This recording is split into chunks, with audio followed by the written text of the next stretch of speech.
So as far as Ministry of Finance initiatives on digital lending is concerned, there are two types of lending. That is bank co-lending to customers along with NBFCs, and bank lending to customers through fintech platforms, wherein the platform generates leads. So these are the broadly two types of digital lending available at present.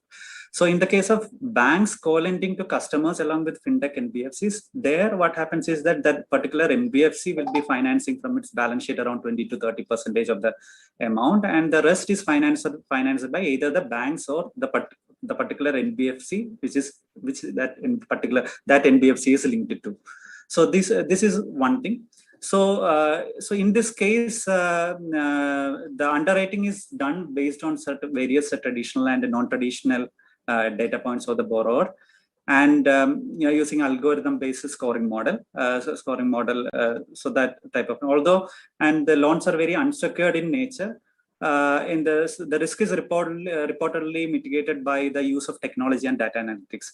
So the limit of it is for a short duration lending, and average size is around 25 lakhs. So this is about banks lending to customers along with the NBFCs, fintech NBFCs. Second one is something related to bank lenders lending to customers through fintech platforms, like the GST platform or other interfaces that, such as income tax, bank statements, and all those things, where banks directly deal with the customers, and this fintech enables the transaction. So this is something which is different from the first version which I have mentioned.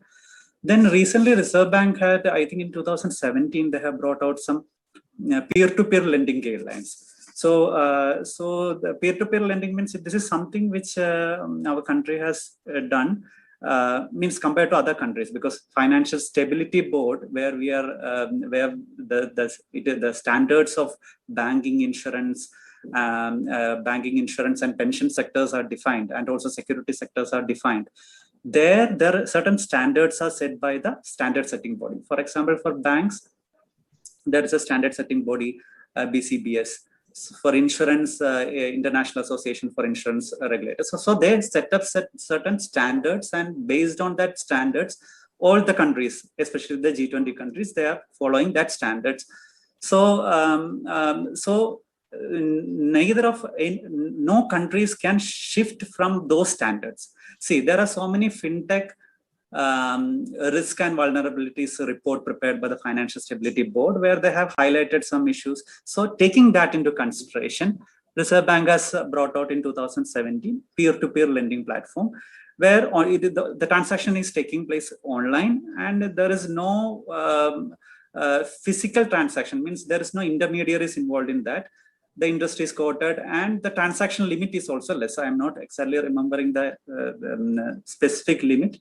So this is something and which India had compared to other countries. India stands outstanding in that regard, because this is something which is developed by the by our country, peer-to-peer lending.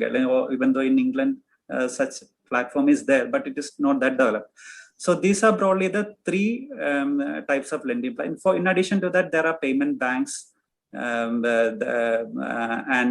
Payment banks for that separate guidelines are prepared by the Reserve. So these are broadly the different types of digital lending platforms.